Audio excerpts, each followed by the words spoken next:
Nous revoilà. Donc bienvenue à ceux qui nous ont peut-être rejoints à l'instant. Et pour les autres, j'espère que vous avez pris un petit café, un petit thé, quelque chose, voilà, un petit coca, quelque chose pour vous énergiser.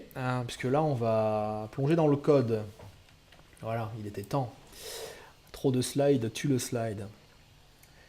Euh, Voilà, j'espère que la police que j'ai choisie est suffisamment grande. Si jamais vous avez du mal à lire, n'hésitez pas à hurler dans le chat et Hugo me relèvera l'information. Voilà, mais je pense que la taille là doit être à peu près correcte. Ok. Alors, le but donc de cette deuxième session, c'est de vous montrer comment concrètement on utilise DynamoDB. Alors, je vais le faire avec l'API Java, mais comme je disais tout à l'heure, pas d'inquiétude. On ne va pas faire d'acrobatie Java de toute façon. Et si vous connaissez d'autres langages, vous n'aurez aucun mal à vous raccrocher à ce que je raconte. Alors le but du jeu, ça va être de créer une table qui va contenir des films. Et on va essayer de balayer un petit peu, toutes les opérations. Donc la création de la table, la création d'un index, l'écriture d'un item, la lecture d'un item, l'effacement, le requêtage, enfin on va essayer de faire tout ça. Et on va le faire de deux façons différentes. On va le faire en utilisant donc les deux niveaux de l'API DynamoDB. Euh, le premier niveau qui est un niveau, donc, on va dire low level, où on va vraiment manipuler du clé-valeur, on va vraiment manipuler des items. Et donc ça va ressembler à ce que j'ai décrit tout à l'heure lors du premier webinar, au prix d'une certaine complexité, donc vous inquiétez pas, c'est la vue bas niveau clé-valeur de DynamoDB. Et dans un second temps, on va utiliser l'API donc haut niveau de DynamoDB, qui, vous allez voir, est bien plus adapté à la lecture et à l'écriture d'objets, hein, ce qui tombe bien puisqu'on est en train de faire du Java.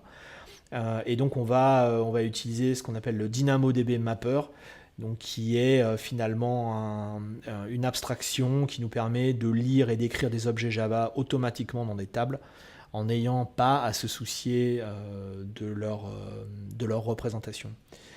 Un peu à l'instar d'un ORM comme Hibernate ou d'autres ORM de ce style. Alors je répugne à les appeler, à utiliser le terme d'ORM ici, parce que le R veut dire relational, et bien sûr nous on n'a pas de relation. Mais c'est la même idée. Donc dans un premier temps, on va faire du clé-valeur, dans un second temps, on va manipuler des POJO et les lire et les écrire. Et bien sûr, vous allez trouver que la deuxième façon est beaucoup plus simple, et beaucoup plus claire et beaucoup plus lisible. Mais parfois, on utilise DynamoDB pour stocker réellement du clé-valeur, et il est important de connaître la première API. Ok. Alors, et n'hésitez pas à envoyer vos questions, là je pense que vous allez en avoir, hein. Ça va être un peu dense. Alors, avant de se lancer dans le code, une dernière précision. Et je suis toujours étonné que finalement ce point est souvent peu connu. Il existe une version locale de DynamoDB que vous pouvez télécharger et que vous pouvez exécuter localement. Donc il suffit d'aller vous chercher local DynamoDB dans Google, vous allez le trouver. Donc c'est un point jar que vous allez télécharger et que vous allez lancer, voilà, comme ça, tout simplement. Ou on peut aussi le démarrer via le plugin AWS dans Eclipse, si vous faites partie des vieux comme moi qui utilisent encore Eclipse.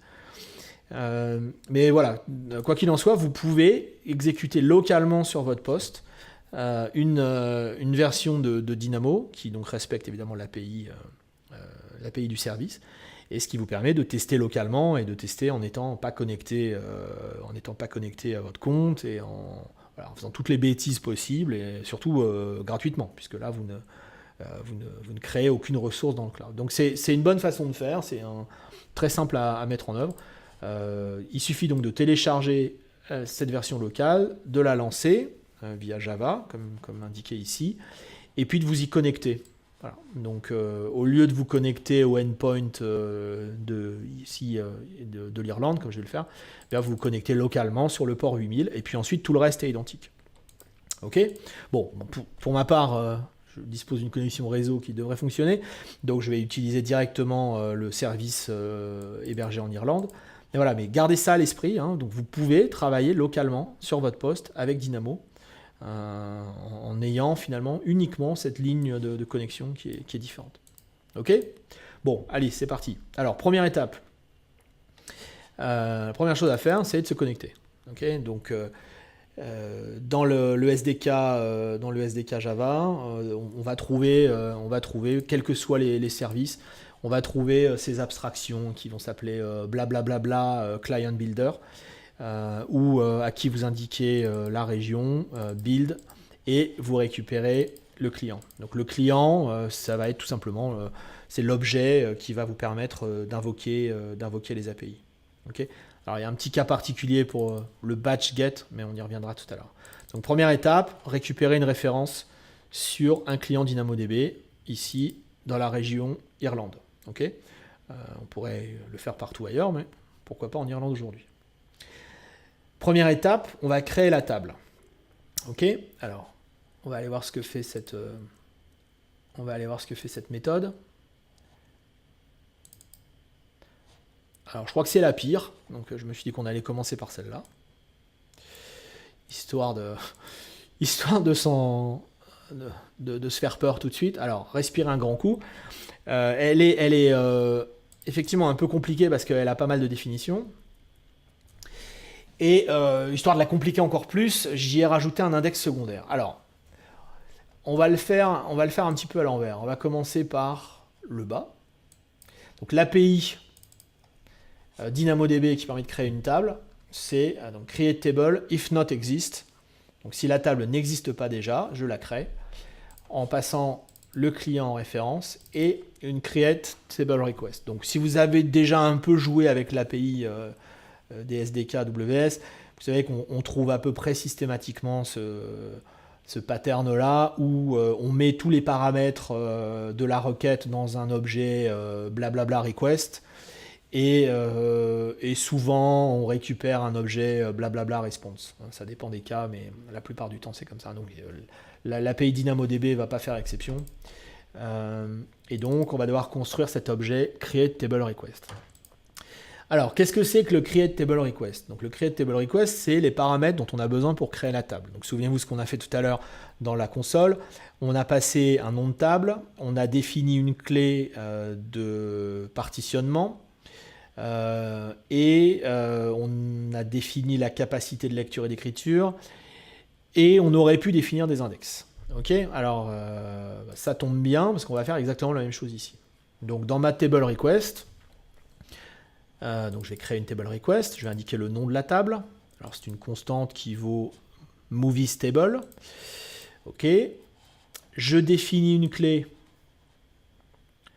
Alors ici, elle s'appelle la hash key, hein, mais c'est la clé de partitionnement. Donc c'est la clé qui va découper les items, enfin répartir les items entre les différents nœuds Dynamo. Donc ici j'ai choisi de prendre le titre. Donc ça sera une chaîne de caractères. Ok.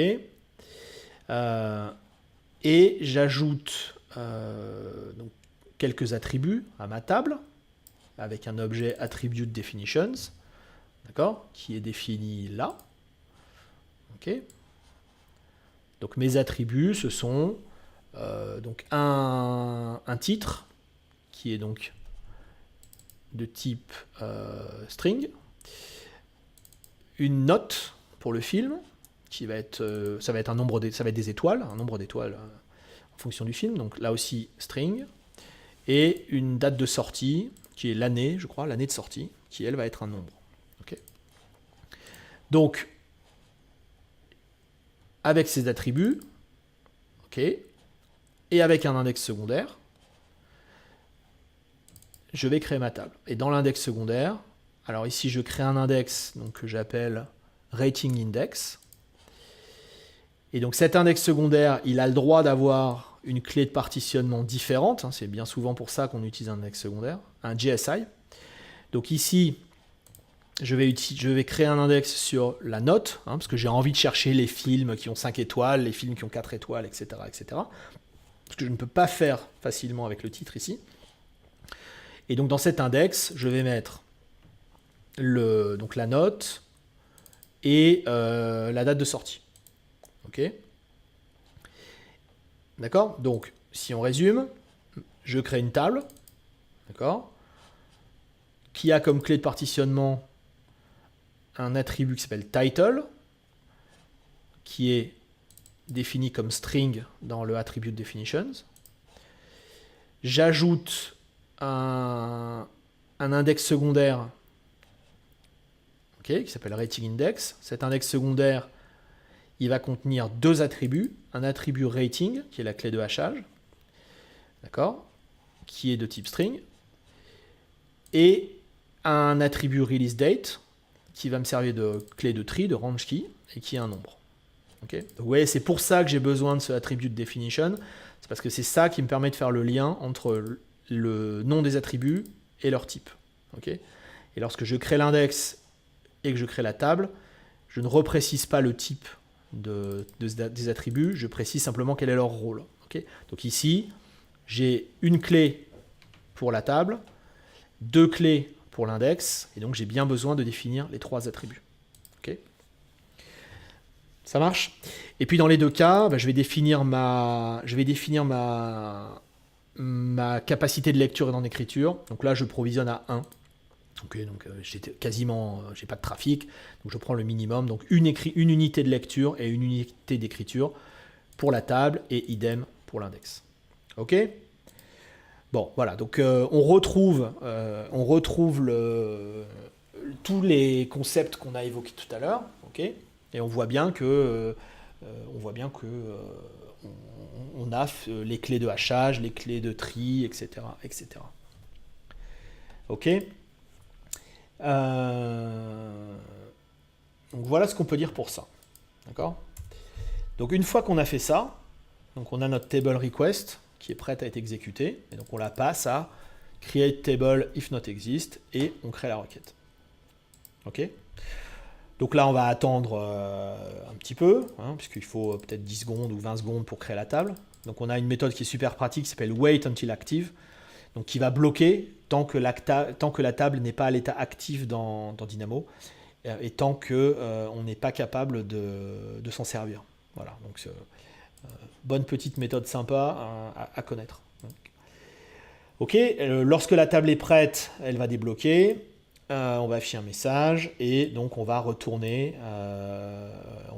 quoi? On va retourner un objet de table, okay, qu'on va ensuite utiliser pour faire nos puts et nos get.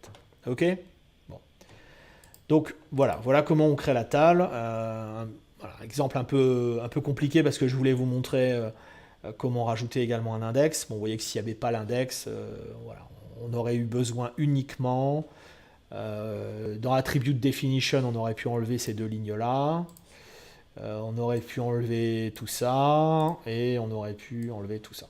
Ok, donc voilà, dans une requête, une création de table toute simple, vous voyez, c'est 3-4 lignes de Java, et une fois qu'on a compris ce qu'on fait, c'est pas trop difficile. D'accord. Alors dernier point, hein, ici j'ai créé le GSI en même temps que la table, mais on aurait pu le rajouter après. Ce qui est un des avantages du GSI par rapport au LSI, on peut le construire ou le détruire indépendamment de la table à laquelle il est lié. Ok. Donc voilà pour la création. Alors avançons. Alors ensuite on a une méthode print table description. Alors on va aller voir ce que se fait ce truc-là. Donc là c'est beaucoup plus simple. Print table description, ça va simplement décrire les propriétés de la table. Et donc là on construit une describe table request à laquelle on passe le nom de la table. On appelle donc l'API describe table et on récupère une table description. Voilà, on verra ça tout à l'heure lorsqu'on exécutera le code. Et là, eh bien, on va, sans surprise, hein, on va voir les clés qui ont été définies, etc., etc. Ok. Si on voulait le faire en ligne de commande, on ferait AWS DynamoDB, describe table, moins table name, etc., etc. Hein, c'est exactement la même chose. Ok, donc on peut récupérer ça. Alors ensuite, on va commencer à faire des trucs utiles. On va regarder comment se servir de put-item. Donc put-item, comme son nom l'indique, c'est l'API qui permet de stocker un nouvel item dans une table. Ok, donc on va aller voir cette méthode, add movies to table. Alors ici, on va donc ajouter quelques films. J'ai choisi les différents films de Star Wars. Et j'ai une petite méthode qui s'appelle put-movie, à laquelle je passe le nom de la table et puis les différents attributs que j'ai envie d'écrire. Ok. Alors put-movie, regardez ce que ça fait. Voilà. Donc put-movie, ça prend la table. Un premier string qui est donc la série à laquelle le film appartient. Ici c'est Star Wars, le titre du film, l'année de sortie, la note, le nombre d'étoiles. Et puis un string set, donc une liste de tailles variables, enfin un ensemble de tailles variables qui sont les personnages du film. Okay. Et donc là, eh bien, que vais-je faire? Je vais créer un nouvel item. Okay. Donc new item. Je vais indiquer la clé primaire, qui est le titre, et puis les autres attributs. D'accord. Donc le seul attribut indispensable ici, c'est le titre, hein, puisque j'ai écrit dans la table. La seule clé que j'ai définie sur cette table, c'est le titre. Et puis ensuite, les attributs. Et on l'a vu tout à l'heure, ça pourrait être variable, il pourrait être vide, ça ne posera pas de problème. Ok. Donc j'ai mes builders pour construire mon item ici. Et puis ensuite, voilà, je fais tout simplement table.putItem avec l'item que je viens de construire. Ça va me retourner un résultat et c'est ça que je vais afficher. Ok. Donc, vous voyez, là, on est vraiment dans une clé valeur. On ne raisonne pas sur des objets, on fait un put, tout simplement. Et ce put, alors certes, c'est un objet item ici parce qu'on développe en Java, mais vous voyez qu'il n'y a pas de notion de... C'est pas un objet movie. Voilà, ça, c'est ce qu'on fera tout à l'heure. Donc, on fait vraiment put item, on rajoute une ligne dans la table. Ok. Et donc, je vais faire ça 4 ou 5 fois. Voilà, pour les différents épisodes de Star Wars. Et vous voyez que donc pour donc mon string set ici, alors ici j'ajoute 7 personnages, ici aussi, et pour le retour du Jedi 1, 2, 3, 4, 5, 6, 7, 8, donc un nombre différent. Et pour la menace fantôme, je n'en rajoute que 1, 2, 3, 4, 5. Ok, donc vous voyez, on peut avoir des attributs différents, des attributs de taille différentes. Pas de problème, on ne se pose pas la question du schéma, de ce qu'on peut écrire. Une fois de plus, le seul paramètre indispensable, c'est celui-ci, c'est le titre du film qui me sert de clé de partitionnement. Ok. Donc, normalement, on aura réussi à ajouter ces quelques films. Ensuite, on va essayer d'en récupérer un. Donc on va utiliser l'API getItem, on va essayer de récupérer les informations sur le retour du Jedi. Donc print movie, voilà ce que ça fait. Donc print movie, sans surprise, ça va faire getItem, donc table.getItem, et on passe donc là, le nom de la clé, le nom de l'attribut qui sert de clé de partitionnement, donc title, et eh bien, la valeur de cette clé. Okay, donc ici je lui dis tu me donnes s'il te plaît, l'item dont la clé est The Return of the Jedi. Ok. Et bien, si tout va bien, je le récupère. Voilà. Donc je récupère mon item. Et eh bien, je l'affiche. Voilà. Ok. Je l'affiche en joli JSON. Ce qui n'est pas une tâche impossible. D'accord. Donc vous voyez, là aussi, on a vu put à l'instant. Là, on voit get. Donc c'est vraiment, ce sont les deux opérations les plus fréquentes. Donc vous voyez, autant on va dire, la création de la table, c'est un petit peu compliqué parce qu'il faut passer la définition des clés, la définition des attributs, les index s'ils existent, etc. Autant l'accès à la table, ça pourrait pas être plus simple. Hein. C'est table.getItem, table.putItem avec le paramètre associé. Ok, donc super simple. Continuons. Donc là, on a réussi à afficher normalement notre film. Alors maintenant, imaginons qu'on ait envie de récupérer plusieurs films d'un coup. Alors on pourrait faire un premier getItem et un deuxième getItem. Mais on a une API qui s'appelle batch_getItem qui va nous permettre de récupérer plusieurs items d'un coup. Okay, en une opération. Donc a priori avec une latence inférieure à celle de 2 appels consécutifs de getItem. Ok, donc allons-y, print movies by titles, qu'est-ce que ça fait? Alors, donc ça prend le client, la table, et puis un ensemble variable de titres. Ok, donc, qu'est-ce qu'on fait ici? On va créer un objet barbare qui s'appelle Table Keys and Attributes, qui va contenir donc le nom de l'attribut qui sert de clé. Alors ici, c'est title. Et puis un tableau contenant l'ensemble des clés qu'on a envie de lire. Ok ? Et donc cet objet-là, ensuite on va le passer à batch_getItem. Donc là on lui dit, dans la table en question, récupère-moi tous les items dont l'attribut title est présent dans ce tableau. Okay, donc ici j'en ai 2 je crois. Et donc je vais récupérer un résultat sur lequel je vais pouvoir récupérer mes différents items et puis les afficher, tout simplement.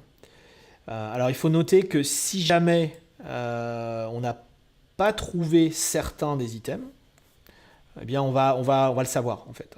On va récupérer une liste partielle et on va avoir cet appel la getUnprocessedKeys qui va nous dire voilà, il y a au moins un élément qui n'a pas été trouvé. Okay, donc on n'aura pas d'erreur, mais on aura un résultat partiel.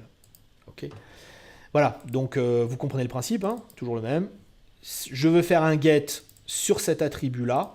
Voilà la liste des valeurs que j'ai envie de récupérer. Et donc, dans mon résultat de batch_getItem, je vais récupérer eh bien, un ensemble d'items qui correspondent au titre que j'ai passé ici. Okay, et je les affiche. Voilà. Je ne vous montre pas cette méthode-là, ça n'a aucun intérêt. Ok, donc batch_get, la capacité en un coup à récupérer plusieurs items. Alors, continuons. Donc là, on a vu le put, on a vu le get, on a vu le batch_get. Maintenant, on pourrait voir le update. Alors, imaginons que j'ai envie de rajouter un personnage j'ai envie de rajouter Jabba au retour du Jedi. Donc, je vais faire ça. J'ai une méthode addCharacterToMovie. Et donc là, eh bien, il va falloir que j'ajoute ce personnage. Donc, je vais commencer par faire un get.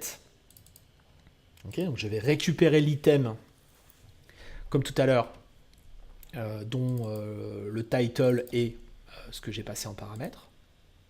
Okay. Je vais récupérer dans cet item la liste des caractères qui sont présents. Ok. Donc, pas vraiment une liste, il y a un ensemble des personnages qui sont présents. J'ajoute à cet ensemble le nouveau personnage, donc ici je vais ajouter Jabba. Ok. D'accord. Et là maintenant j'ai un nouvel item, cet objet item là, qui s'appelle movie qui a été modifié, et il va falloir que je l'update. Ok. Et donc pour faire ça, je vais utiliser la syntaxe de mise à jour de DynamoDB, qui n'est pas hyper compliquée. Mais ici, l'API Java est un peu fouillis, il faut être honnête. Donc ce que j'ai envie de faire, en fait, c'est ça. Okay, donc j'ai envie de dire, sur mon item, je veux que tu mettes à jour un attribut, qui est donc l'attribut characters. Okay, donc, ce que je veux faire, c'est set characters, donc l'attribut characters, égale le nouvel ensemble de characters que j'ai défini en ajoutant ici Jabba. Okay, donc, ce qu'ils appellent l'update expression, c'est ça. Okay, et donc, ce qui est relativement non intuitif dans ce truc, c'est qu'on ne peut pas utiliser les noms d'attributs et on ne peut pas utiliser les noms de variables. On utilise des placeholders, en bon français, on utilise des espèces de variables, okay, qu'on est obligé de définir ici. Donc, pour mon attribut, j'ai donc une name, ce qu'on appelle une name map, d'accord, donc dièse caractère, qui est présent là, hein. En fait, c'est bien l'attribut caractère, donc l'attribut qui est présent dans la table. Et la value map, c'est-à-dire ce que je vais écrire dans cet attribut, c'est le 2 points caractères. Ça va être bien l'ensemble des personnages que j'ai mis à jour ici.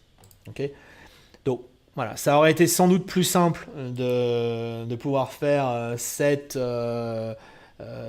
attributs de caractères égale eh bien, cette variable-là. Bon. Voilà, il doit y avoir une bonne raison pour laquelle ça ne marche pas comme ça. Donc on est obligé d'utiliser cette espèce de, voilà, ces espèces de variables, okay, qu'on va substituer via la name map pour le nom de l'attribut et la value map pour la valeur de l'attribut.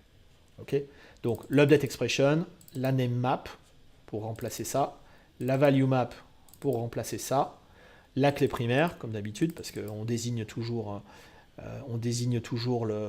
l'item par sa clé de partitionnement. Et voilà, et ça c'est ma requête. Okay, et si ensuite je fais update item. D'accord, donc si on résume, j'ai lu mon item pour récupérer tous ces attributs. Je modifie un de ces attributs en ajoutant un personnage. Et ensuite, je veux faire en gros set l'attribut égale la nouvelle valeur. Bon, et pour faire ça, je suis obligé de passer par une name map et une value map.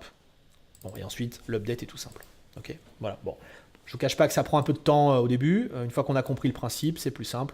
Ne vous acharnez pas ici à mettre le nom de l'attribut et ici le nom de cette variable. Ça ne marche pas. Il vous faut une name map, il vous faut une value map pour faire ces substitutions. Okay, voilà, une fois qu'on a compris ça, l'update est tout simple. Alors ceci étant dit, l'update est une opération qui est pas la plus performante de DynamoDB et vous verrez sans doute dans la doc qu'on recommande souvent finalement d'insérer un nouvel item et d'effacer l'ancien et de le remplacer par un nouveau. Voilà. Bon, ici je voulais absolument montrer l'update et montrer comment on fait une update d'un seul champ. Voilà. Vous voyez, ça méritait d'être montré, c'est pas hyper intuitif. Ok ? Donc voilà pour l'API update. On continue. Alors, on a vu put, get, batch get, update. Maintenant, on va voir comment requêter. Alors, il y a deux façons de requêter dans Dynamo. Il y a une API qui s'appelle Query, qui permet de faire des vraies requêtes, mais limitée aux index. En tout cas, limitée aux clés, pardon, définies soit dans la table, soit dans les index.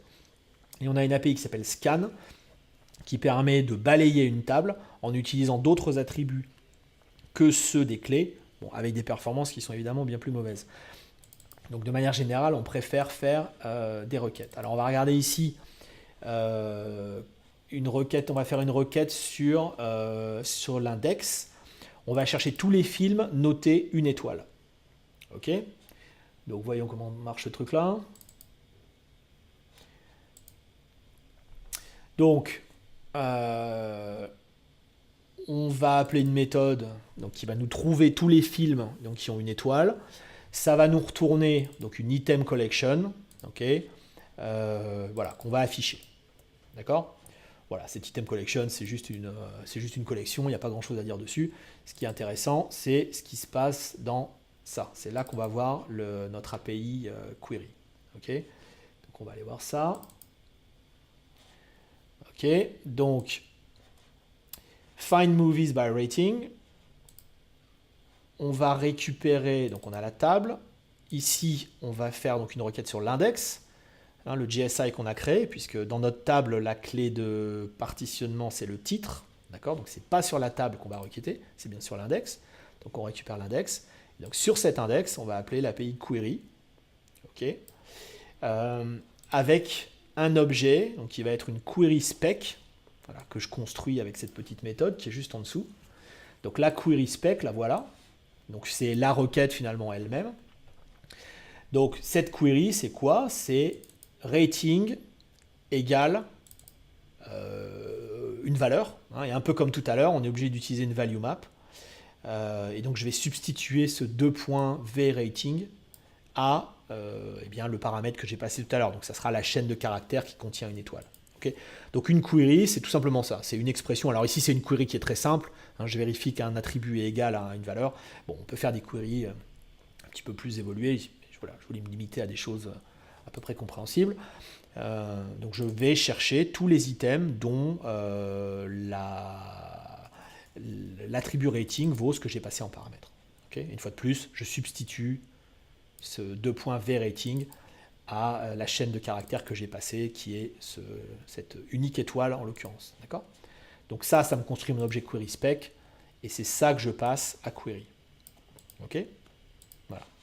Donc si on avait requêté sur la table directement, si on avait cherché par exemple des titres, eh bien on aurait fait table.query avec une query spec décrivant la requête qu'on voulait faire. Okay, mais une fois de plus, ici, c'est bien sur l'index qu'on query, donc il faut le faire sur l'index. D'accord ? Donc voilà comment on fait une requête. Okay, donc vous voyez comment c'est avoir le principe, il y a toujours cet objet de description de l'opération qu'on remplit avec la clé de partitionnement, les différents paramètres, etc. etc. Ok, donc ça va me retourner et m'afficher la liste des films à une étoile. Alors, autre exemple ici, je voudrais afficher la liste des films 5 étoiles qui sont sortis entre 1975 et 1982. Donc là, je vais utiliser toujours mon index avec donc la hash-key, donc la clé de partitionnement qui contiendra donc les 5 étoiles, hein, qui est la clé de mon index. Et puis j'utiliserai ma range key avec ces deux valeurs, ces deux bornes, et je vais essayer de trouver tout ce qui est entre les deux. Donc allons voir cette fonction-là. Oups, pardon. Alors la voici. Ah, mince, on est perdu. La voici. Donc comme tout à l'heure, je récupère mon index. OK. Et donc je vais faire index.query avec une query spec qui va être construite avec donc la note, l'année de départ et l'année de fin. D'accord ? Donc allons voir cette méthode. Allons voir comment la query spec est construite. Comme tout à l'heure, hein, donc une query spec avec donc une expression qui va être ici rating égale 5 étoiles. D'accord ? Et une fois de plus, j'utilise la value map pour faire la substitution. Donc le rating égale à ça et la date de sortie contenue entre vstart et vend. Voilà, avec vstart et vend substitué à startIR et endIR que je passe en paramètre. D'accord ? Donc vous voyez la logique. Une fois qu'on a compris le truc, finalement c'est pas si méchant. On écrit une expression avec des placeholders pour les valeurs et on substitue ces placeholders avec cet objet value map. Et c'est là qu'on fait la correspondance entre la variable et son contenu effectif. Okay ? Donc ça me construit ma query spec. C'est ça que je passe à mon API query. Et puis je récupère, comme tout à l'heure, une item collection qui s'appelle movies et que je vais afficher. D'accord ? Donc là, j'ai utilisé mon index et j'ai utilisé à la fois sa clé de partitionnement et sa sort key. Ok, on a presque terminé. Alors on a fini pour query, on va voir scan. Alors scan, donc je le disais tout à l'heure, c'est une opération qui permet de faire des recherches, qui va balayer toute la table, donc qui n'est pas performante dès que les tables sont un peu volumineuses, mais bon, on peut chercher sur n'importe quel attribut. Donc ici par exemple, je vais chercher tous les films de la série Star Wars. Puis ensuite je vais chercher tous les films dans lesquels Yoda est présent. Ok, donc regardons comment faire ça. Et ça on va retrouver le même principe que tout à l'heure. Donc là, cette fois, je vais scanner sur la table. Donc c'est bien l'objet table qui me sert pour invoquer l'API scan. Et je vais avoir une scan expression, d'accord, que je construis ici. Voilà, une scan spec. Et comme tout à l'heure, hein, c'est vraiment la même logique que les queries. Donc je vais créer une scan spec. L'expression, c'est l'attribut series égale donc une valeur, d'accord, qui est cette valeur passée en paramètre, et que je substitue avec la value map. Okay. Pour la recherche des personnages, c'est la même chose. Scan with character, je crée une scan spec. Voilà, ici j'utilise une fonction qui s'appelle contains, qui me permet de vérifier que ce personnage est bien contenu dans mon attribut characters, et j'utilise une value map pour substituer ça aux paramètres que j'ai passé à la méthode. Ok. Donc voilà l'idée. Ok. Voilà, le print movies by character, c'est exactement la même chose, c'est table.scan avec la scan specification construite. Et ensuite, toujours pareil, une item collection et j'affiche. D'accord. Bon, il faut un peu de temps pour rentrer là-dedans. Il y a un peu de complexité liée à la façon dont Java manipule le truc. C'est pas notoirement plus simple ou plus compliqué avec les autres langages. Voilà, après, si on est familier de Java, ça va. Si on l'est moins, bon, il faut se battre un peu. Voilà, mais au moins maintenant, vous avez des exemples de tout ça. Il ne faut pas hésiter à expérimenter. Une fois qu'on a compris la philosophie du truc, ça va assez vite. Bon, et puis dernier exemple, on va regarder delete item. Donc, delete item. Donc on va effacer tous les mauvais films. Et donc delete bad movies, qu'est-ce que ça fait? Alors delete bad movies, ça cherche tous les films à une étoile. Donc là je fais faire c'est la même méthode que tout à l'heure. Donc là je fais une query sur l'index en utilisant sa clé de partitionnement qui est le rating. Donc je vais récupérer une item collection qui va contenir tous les items notés une étoile. Okay, et puis tout simplement je vais itérer sur cette collection et je vais appeler delete item avec le titre du film que je vais effacer. Vous voyez, comme toujours, sur la table, la seule façon que j'ai d'adresser un item, c'est d'utiliser sa clé de partitionnement qui pour moi est le titre. Donc je récupère le titre de chacun des films notés une étoile et j'appelle delete item en utilisant cette clé. Donc ça va supprimer l'item associé. Ok. Et puis pour finir, je crois que je réaffiche les films notés une étoile pour m'assurer qu'il n'y en a plus. Ok. Ouais, c'est ça. Voilà, je les réaffiche et normalement il ne devrait pas y en avoir.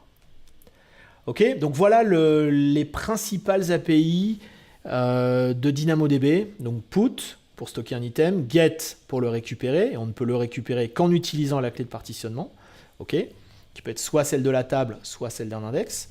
On peut faire batch get, donc pour récupérer en un coup plusieurs items. Donc on passe la liste des valeurs de clés qu'on veut récupérer et on va récupérer ça en un coup. Alors il y a un batch put que je vous ai épargné mais qui marche de la même façon. Il y a update qui est une API qu'on utilise peu souvent mais je voulais quand même vous la montrer. Elle peut servir dans certains cas où on va modifier un seul attribut, donc on ne touche pas à toute la ligne, on ne modifie qu'un seul attribut de la table. Voilà, bon. Bien que, je le répète, dans la doc, on va trouver le fait qu'il vaut mieux faire delete et put que de faire update. Bon, voilà, je vous laisserai lire ça en détail.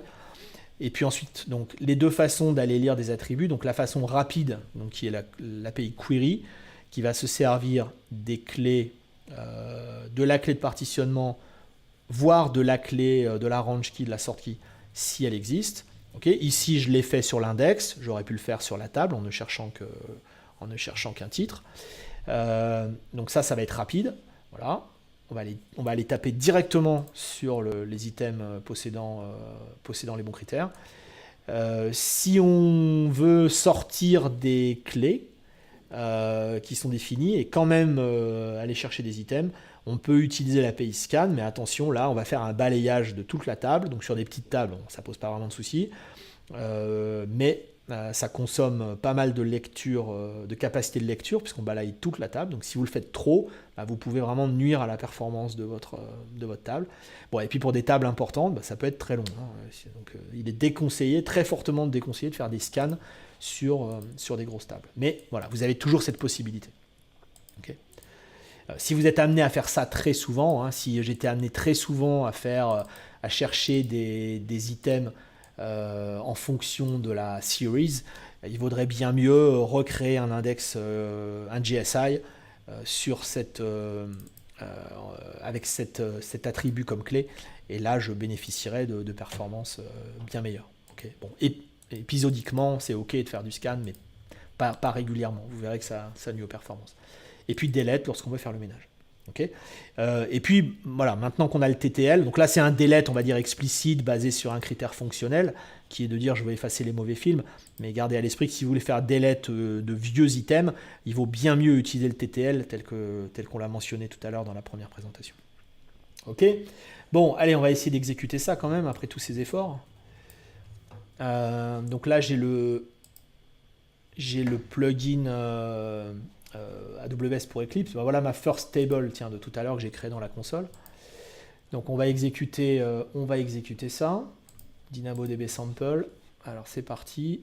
La console est à côté. Allez, paf. Oui, sauvons.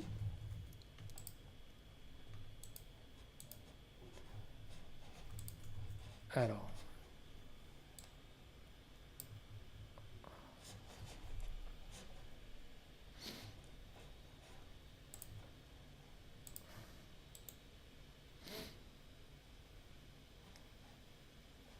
Alors, s'il te plaît, tu me l'exécutes. Voilà. Ok.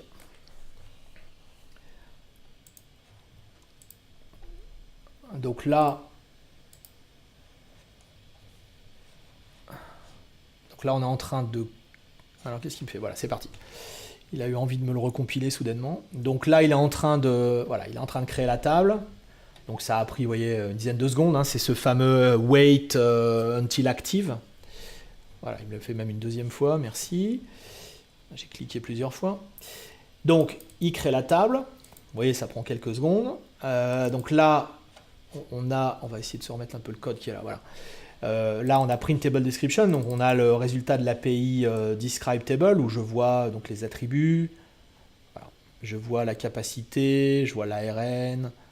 Je vois le fait que j'ai un index, les propriétés de l'index, etc. Donc je vois finalement toutes les informations sur ma table. Ensuite, donc j'ai ajouté mes films, donc j'ai fait mes 4 put items. Okay. Ensuite, je fais un get item sur le retour du Jedi, donc j'affiche sans surprise les différents attributs de mon item. Ensuite, je fais mon batch get item où je lui demande de m'afficher voilà, New Hope et le retour du Jedi.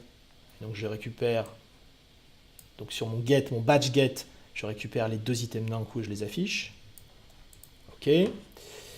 Je fais l'update. Donc là, où est-ce qu'il est? Le retour du Jedi. Ouais, le retour du Jedi, on voit qu'on n'a pas de Jabba, hein, on est d'accord, il n'est pas dans la liste. Voilà, et là on l'a ajouté. Ok, donc là on a ajouté Jabba, on le réaffiche et on voit qu'effectivement, voilà, Jabba apparaît dans l'attribut characters maintenant. Okay, et une fois de plus, l'update n'a porté que sur cet attribut, je n'ai fait aucune écriture sur les autres champs.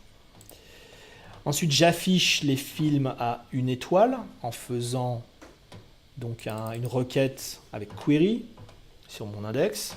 Donc il n'y en a qu'un, la menace fantôme. J'espère qu'on sera tous d'accord sur le fait qu'il vaut 1 étoile. Si on pouvait même, j'aurais dû mettre 0 même. Ensuite, une deuxième requête sur les films sortis entre 75 et 82.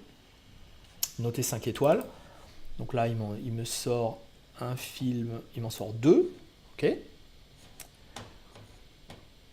Voilà. Ensuite, je fais un scan, donc opération plus lente, mais là sur cette toute petite table, évidemment, ça n'a aucun impact.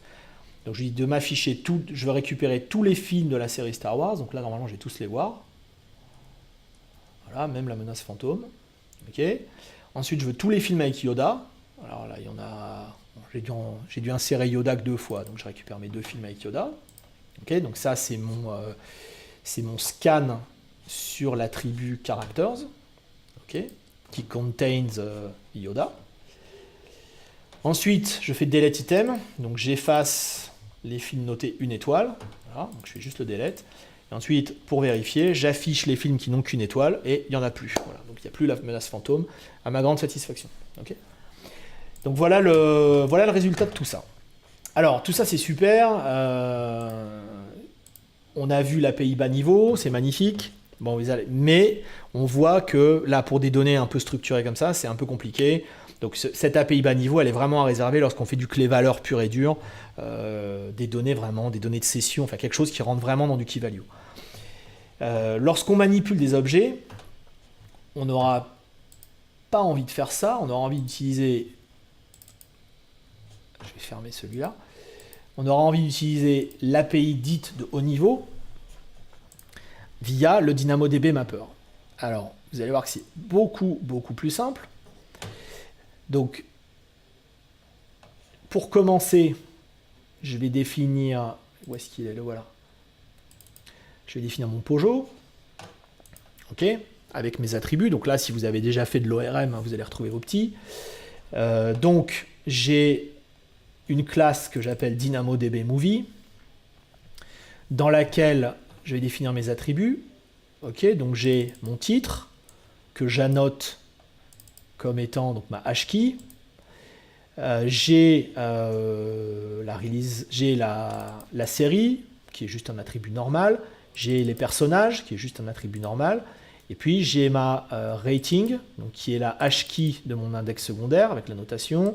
Et j'ai release date qui est la range key de mon index avec une notation. Okay, donc vous voyez que là finalement, j'ai fourni les mêmes informations que tout à l'heure, mais avec une représentation quand même beaucoup plus simple. Okay, donc voilà l'objet qui va être écrit dans ma base. Okay, bon, j'ai un constructeur qui est tout ce qu'il y a de plus idiot. Voilà, quelques getters et c'est tout. Okay, donc c'est vraiment un Pojo bête et méchant. Tout ce qui le différencie d'une classe Java normale, c'est ces quelques annotations qui vont définir les attributs.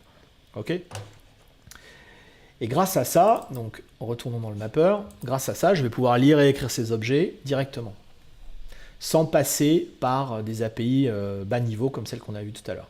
Donc je vais commencer par me connecter, comme tout à l'heure, à la région Irlande, pour récupérer mon client DynamoDB. Je vais créer un mapper qui va me permettre de charger, de lire et d'écrire mes objets.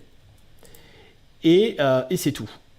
Voilà. Alors, vous allez me dire, bah oui, mais on ne crée pas la table dans ce cas-là. Alors, il y a deux raisons pour lesquelles on ne va pas la créer. La première, c'est qu'elle existe déjà et que les deux API sont compatibles, ce qui est quand même la moindre des choses. Donc, on va pouvoir accéder à la même table de manière, de manière cohérente, qu'on utilise les clés valeurs ou qu'on utilise le mapper. Donc ici, je vais réutiliser en fait la table qui existe déjà, okay, qu'on a déjà créée et que voilà, je dois voir là dans mon plugin.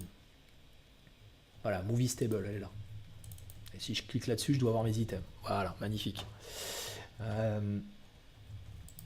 Donc, on va réutiliser ça. Néanmoins, il y a une méthode super pratique qui, sur la base de la déclaration du Pojo, va vous construire finalement la requête nécessaire à la création de la table. Alors, je vais vous montrer comment ça marche 2 secondes, là. C'est très simple.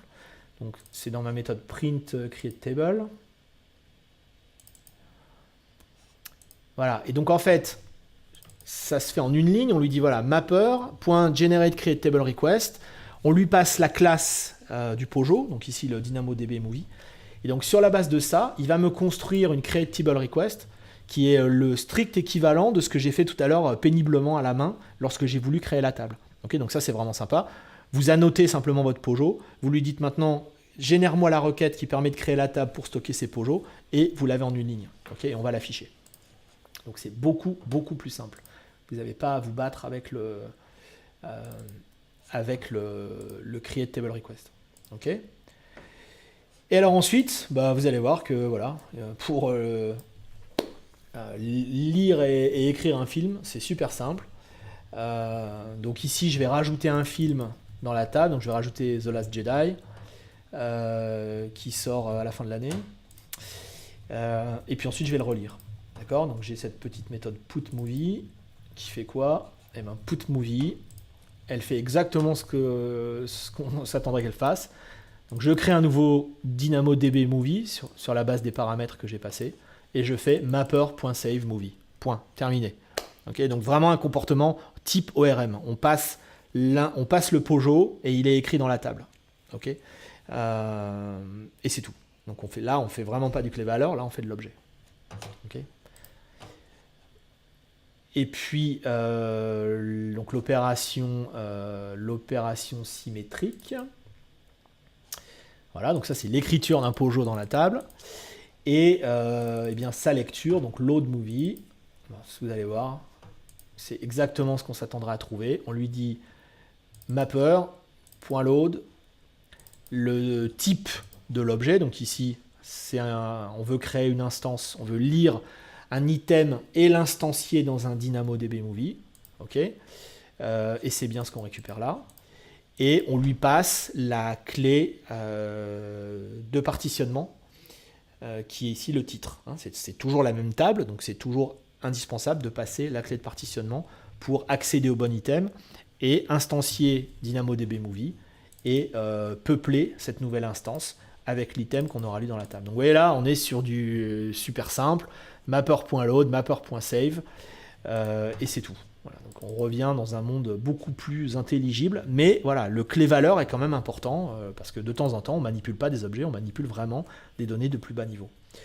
Rapidement, un query et un scan. Ok. Donc le query, on va chercher tous les films 5 étoiles. Donc print movies by rating. Voilà, et ben mapper.query. D'accord. Avec, comme tout à l'heure, hein, une query spec qui doit être là. Voilà. Donc là, c'est comme tout à l'heure. Ok. On crée une query expression où on dit bah voilà, moi je cherche un film qui a ce rating là. Je construis mon expression, je passe la clé. Et point important, souvenez-vous, hein, on est sur un GSI, donc on n'a pas de consistance forte, on a juste de l'eventual consistency. Okay, donc on est obligé de préciser que là, on fait un read, on fait une lecture qui potentiellement n'est pas cohérente à l'instant T. Il est possible qu'on lise l'ancienne valeur si elle n'a pas encore été répercutée sur l'index. Okay. Bon, et puis le scan, c'est comme tout à l'heure, hein, c'est la même chose. On va chercher, on va avoir une expression, on va avoir le placeholder, etc. etc. Okay, voilà. Bon, mais vous voyez, hein, ce qu'il faut retenir de ça, c'est évidemment du code. C'est du code qui est beaucoup plus simple, c'est du code qui est plus proche de ce que l'application fait. L'application, elle a envie de lire et d'écrire des films en base. Elle ne veut pas trop se soucier de leur représentation, et c'est le mapper qui va faire la conversion entre le format de la table DynamoDB qui est toujours la même et le format objet qui correspond à notre DynamoDB Movie. Alors on va exécuter celui-là et on va vérifier que ça fonctionne.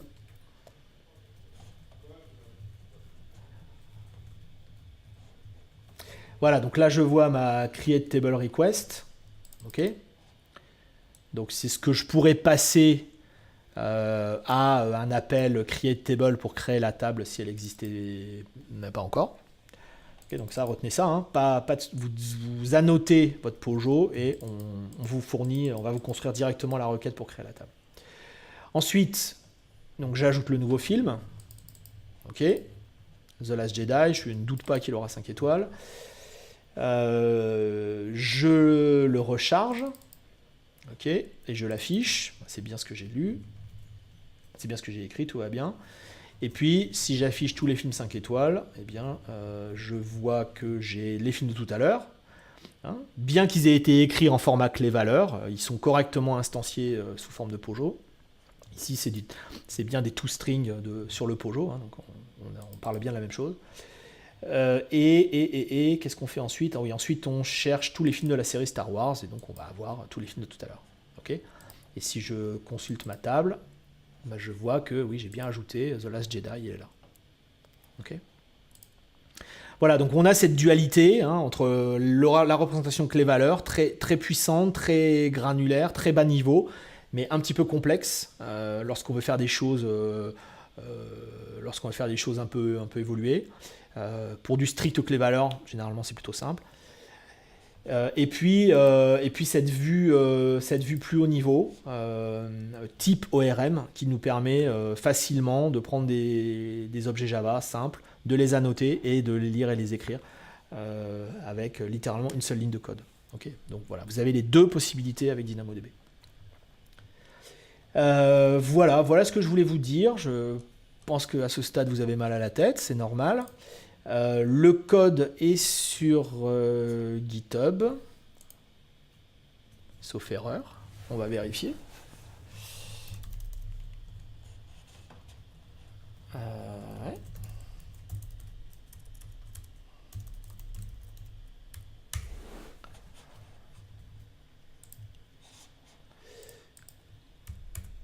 Allez.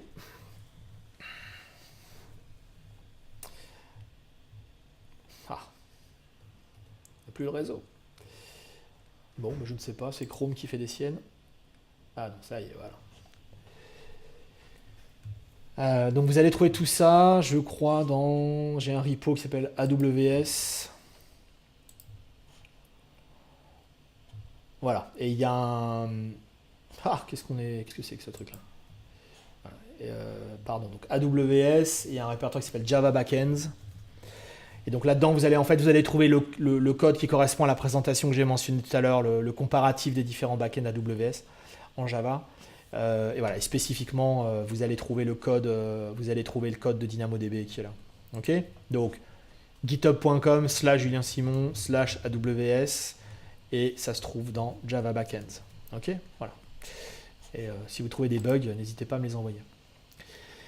Voilà, voilà ce que je voulais vous dire aujourd'hui. J'espère que vous êtes encore vivants, j'espère qu'il y a encore des gens qui m'écoutent, que vous n'êtes pas tous défenestrés. C'était dense, mais voilà, c'est important, c'est bien de parler des services dans l'absolu et de parler des features, et puis de temps en temps, c'est bien de voir le code et de voir comment il marche. Une fois de plus, on a fait du Java aujourd'hui, mais vous trouverez vraiment les mêmes concepts en Python ou en Node, c'est vraiment les mêmes concepts, les mêmes API. Voilà. Et je trouve vraiment intéressant de montrer en Java le côté on va dire ORM qui simplifie beaucoup la vie lorsque vraiment ce qu'on veut stocker correspond bien à vos objets métiers. Voilà, j'en ai terminé, je vous remercie beaucoup. Je pense que Hugo va nous réafficher le sondage. Alors, question de Nicolas. Pardon, je m'excuserai, je mange. En même temps, je ne vais pas parler la bouche pleine, c'est mal poli. Je vais finir ma banane alors. Nicolas, quelle est la taille maximum d'une base DynamoDB? A priori, il n'y a pas de limite. Il n'y a pas de limite. On va à chaque fois qu'on a 10 gigas de données, on va créer une nouvelle partition. Donc, on va grossir par partition de 10 gigas. Voilà, a priori, il n'y a pas de taille, me semble-t-il, maximum sur une base DynamoDB. Alors, encore une question de Nicolas. Est-ce qu'il y a un outil de migration de base de données, Oracle, Sybase, etc. vers DynamoDB? Alors ça, c'est une bonne question. C'est vrai que j'en ai pas parlé parce qu'on avait déjà énormément de choses.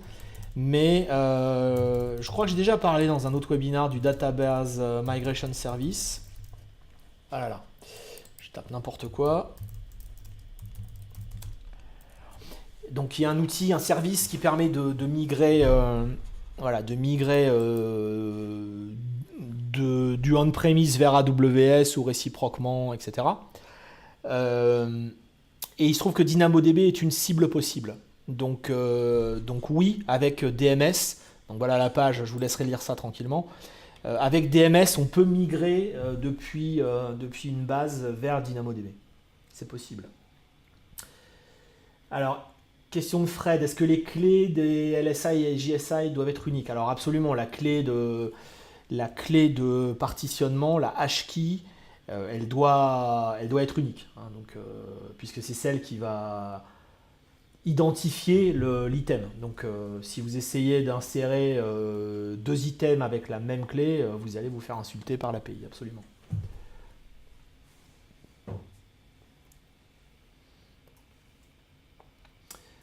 Alors ensuite,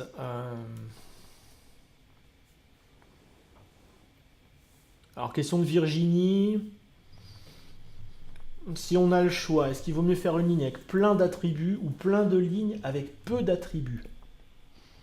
Alors moi je dirais ce qui va dicter ça, c'est qu'est-ce que c'est qu'un item? C'est un peu en lien avec la question précédente en fait. C'est comme un item est identifié par une clé unique, donc on appelle la hash key ou la partition key, l'ensemble des attributs qui sont associés à cette partition key, il faut les regrouper. Donc le choix, c'est pas tellement le nombre d'attributs. Vous pouvez avoir 1000 attributs si vous avez envie d'avoir 1000 attributs dans un item, ça c'est pas un souci. Mais la question qu'il faut se poser, c'est quelle est l'atomicité du truc, quoi. Quelles sont les requêtes que vous allez faire et quels sont les attributs que vous avez envie de récupérer ensemble sur la base d'une même clé. Voilà, j'espère que je suis clair. Euh, c'est c'est plutôt ça qui me paraît important que de se dire est-ce qu'il y a beaucoup d'attributs ou pas d'attributs. Euh, voilà. Donc voilà ce que je peux dire. Euh, alors après, parce que je lis la suite de la question de Virginie, on pourrait avoir une table, on pourrait avoir des items où il y a 1000 attributs. Et effectivement, si on fait un get item sur cette table, on va récupérer les 1000 attributs. Donc potentiellement, on récupère plein de trucs dont on n'a pas forcément besoin. Hein, je commence à comprendre ta question, Virginie, en la lisant. Alors si tu as envie de récupérer que 4 items sur les 1000, à ce moment-là, la bonne solution, ça peut être de faire un index local, donc de faire un LSI, dans lequel tu vas avoir la même partition key euh, et puis les quelques attributs dont tu as besoin. Et à ce moment-là, lorsque tu vas faire get item sur cet index-là, tu ne vas récupérer que les attributs que tu as définis dans l'index. Alors, si c'est sur une autre clé de partitionnement, tu le fais sur un GSI. Mais les index, ça sert aussi à ça. Ça sert aussi à restreindre les attributs qu'on récupère lorsqu'on fait un get. Voilà, donc effectivement, s'il y a énormément d'attributs, bon, bah, mettez tout dans la même table, sous le même chapeau de la partition key. Et puis si vous avez envie d'en récupérer que 4 ou 5, bah, à ce moment-là, vous faites un LSI, voire un GSI, qui n'inclura que les quelques items que vous avez définis. Alors, question complémentaire, dans le cas où la table ne contient qu'une ligne, est-ce qu'il y a une différence entre query ou scan? Non, j'ai envie de dire, bon, si tu fais cet appel une fois par seconde ou une fois par jour, il n'y a aucune différence. Si tu le fais 10 000 fois par seconde, oui, il va y avoir une différence. Voilà. Donc, bon, maintenant, s'il n'y a qu'une ligne, je vois pas pourquoi on la lirait 10 000 fois par seconde. Voilà. Mais voilà, query reste vraiment la bonne façon de faire.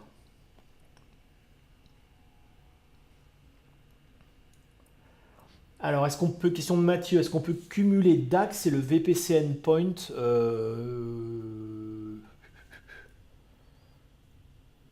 C'est une bonne question. Merci de l'avoir posée. Euh,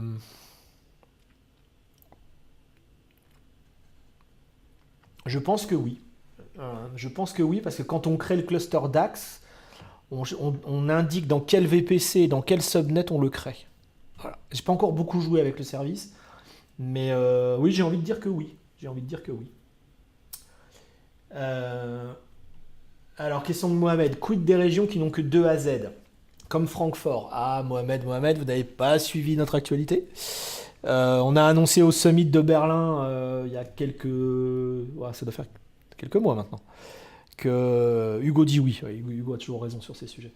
On allait ouvrir une 3e AZ à Francfort. Alors je ne sais pas si elle est déjà ouverte. Là pour le coup, je ne sais pas. Mais en l'occurrence, bon, Francfort, donc du coup, va avoir 3 AZ. Alors je continue.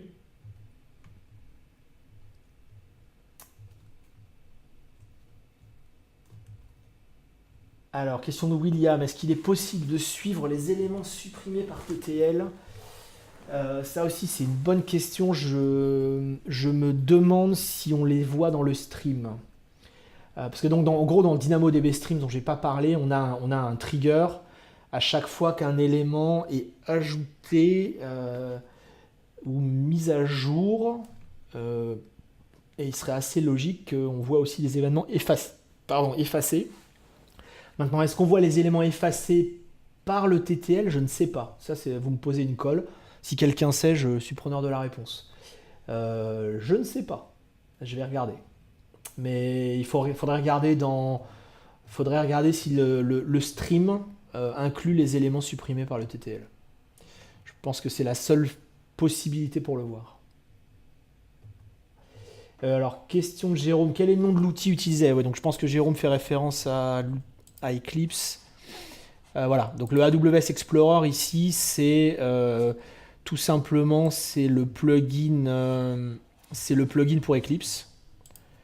Donc si on cherche AWS Eclipse plugin, on ne doit pas être loin du résultat. Voilà. Voilà, AWS Toolkit for Eclipse. Là, voilà. Donc voilà, facile à installer. Bon, ça couvre pas toutes les opérations, mais c'est assez sympa. Alors, question de Yassir. Est-ce que DynamoDB local peut être utilisé dans un environnement de production? Ah, Yassir, alors là. euh, Alors, tout est possible. Tout est toujours possible. Puisqu'il suffit de démarrer une VM Java, et puis ça ouvre un port, et puis on peut lire et écrire. Donc, j'ai envie de dire oui. Maintenant, euh, vous ne bénéficiez pas de la scalabilité et de la haute disponibilité et de tous ces trucs-là. Donc, si c'est pour faire des environnements de test locaux, des trucs comme ça, oui, il n'y a pas de souci. Maintenant, faire de la vraie prod, ça me paraît bien dangereux parce que voilà, il faut pas s'attendre à ce que le DynamoDB local scale comme l'infra de DynamoDB. Hein. Ça reste un DynamoDB qui tourne sur un seul nœud, un seul serveur. Et, bon, donc je serais prudent. Donc ça peut rendre des services, oui, mais les performances, la sécurité, la scalabilité, etc., la disponibilité n'ont rien à voir avec celle du service cloud. Alors, question de Christophe, est-ce qu'il y a une limite sur le nombre d'index qu'on peut créer sur une table? Alors, je vais citer de mémoire, mais je crois que par table, la limite par défaut, je crois que c'est 5 LSI et 5 GSI par table. C'est sans doute augmentable via une requête au support, comme la plupart des limites. Mais voilà, c'est le chiffre que j'ai en tête. Là aussi, j'espère ne pas me tromper. Je ne les connais pas par cœur. Euh,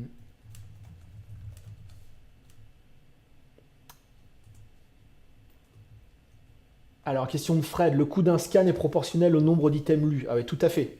Donc, c'est le scan, c'est l'équivalent d'un full scan sur une table d'une base relationnelle. On va parcourir tous les items de la table.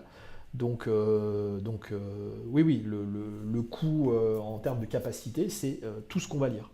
Donc, même si on retourne rien, même si le scan ne retourne aucun item, on a quand même on a bombardé et on a scanné toute la table. C'est pour ça qu'il faut être assez prudent. Il faut être assez prudent. Euh,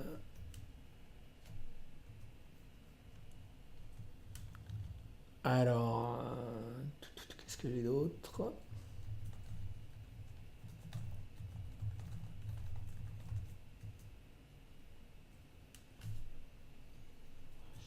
Alors, question de Laurent. Oui, c'est vrai que j'ai pas parlé du tout de IAM. Euh, mais évidemment, les appels à l'API DynamoDB, ils sont soumis à IAM. Hein. Donc ici, je le fais depuis mon poste local sur Eclipse en utilisant mes credentials AWS. Mais si je déployais mon code sur une instance EC2, j'associerai à l'instance EC2 un rôle IAM qui l'autoriserait à faire put, get, scan, etc. Sur la table en question, etc. etc. Donc là, comme d'habitude, oui, la bonne pratique, c'est de sécuriser et de protéger les accès à DynamoDB en restreignant au maximum les appels d'API et les ressources auxquelles on a accès.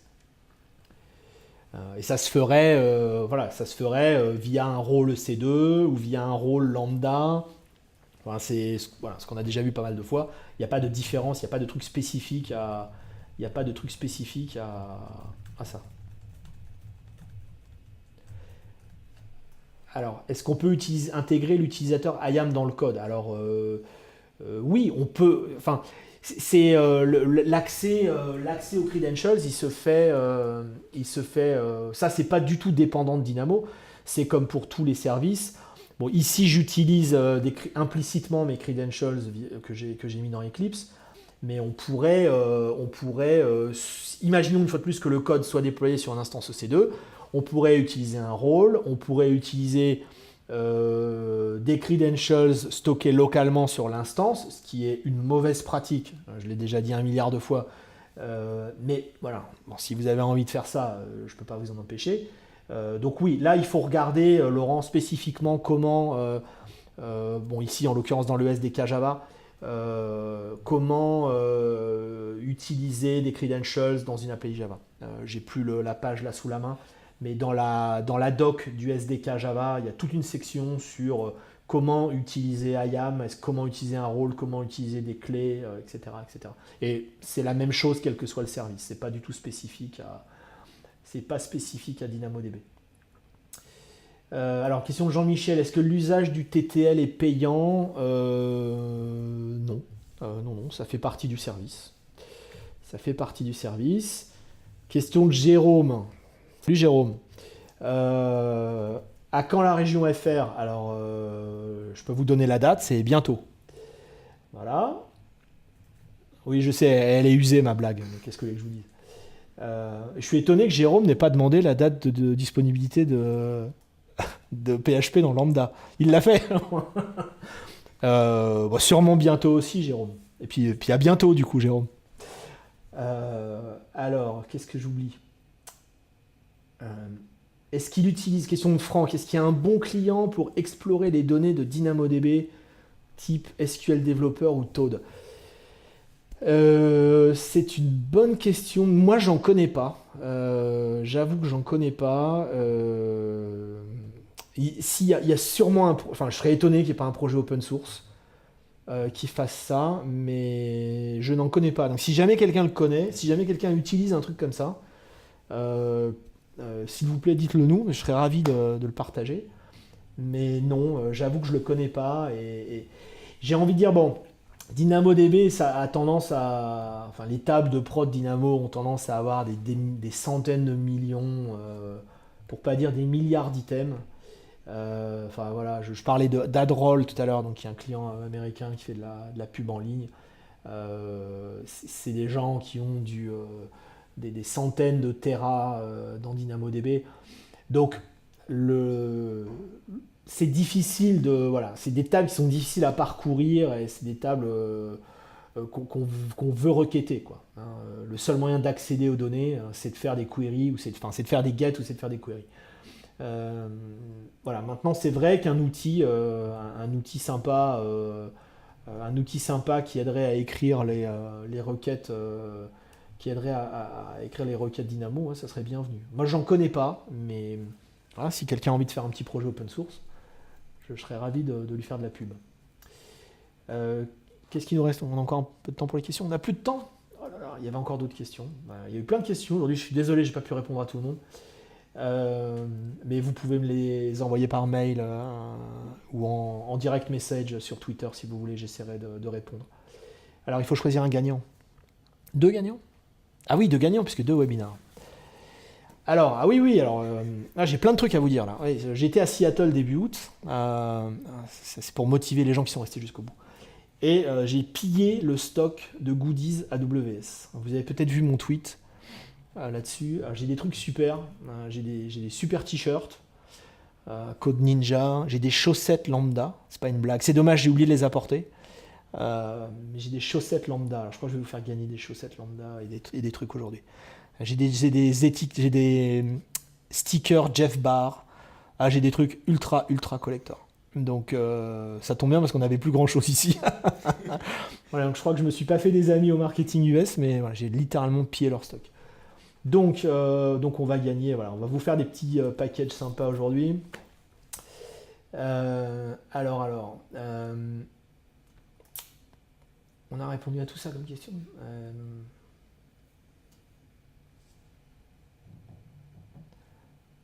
Bon, alors pour respecter la parité, on va faire gagner Virginie. Ah, ça vaut vraiment le coup pour les filles de participer au webinaire, parce que comme manifestement vous n'êtes pas très nombreuses, vous avez une chance de gagner qui est démesurée par rapport aux mecs, hein. Mais bon, c'est la galanterie aussi. Et puis on va faire gagner, Qu'est-ce qui a posé des bonnes questions là Allez, on va faire gagner Fred, il a posé des bonnes questions aussi.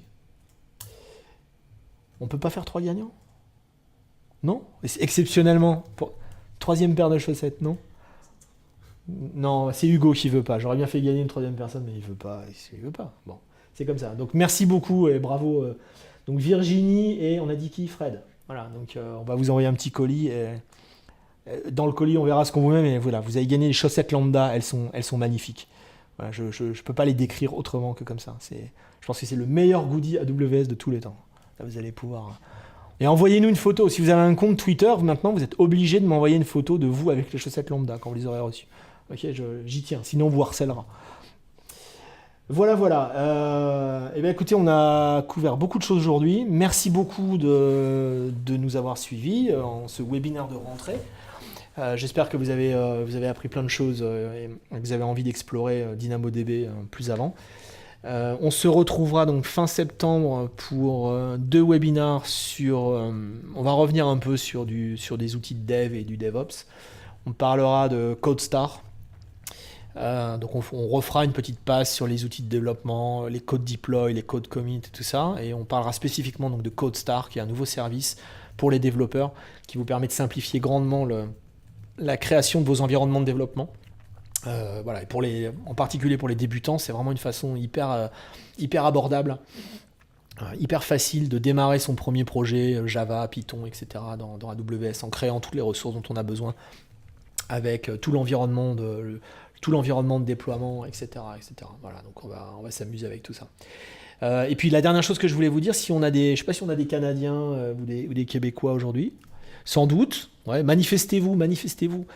Je serai à Montréal les 13, 14 et 15 septembre. Je vous avais promis que je viendrais, me voilà. Et spécifiquement, il y a un user group AWS à Montréal le 14 septembre. Vous le trouverez sur Meetup. Et j'y serai. Voilà, donc si vous avez envie de faire connaissance et de faire coucou, rendez-vous le 14 septembre à Montréal au user group AWS. Voilà, et je serai donc dans les parages pendant 3 jours. Donc si vous avez envie de discuter, envoyez-moi un petit mail ou pinguez-moi sur Twitter. Mon agenda se remplit à vitesse grand V, mais j'aurai sûrement le temps quand même j'arriverai à trouver du temps pour vous. Voilà, pour mes fidèles auditeurs du Québec. Voilà, on a fini pour aujourd'hui. Merci beaucoup. Bonne rentrée, bon courage pour la reprise du boulot. Et donc on se retrouve fin septembre pour de nouvelles aventures.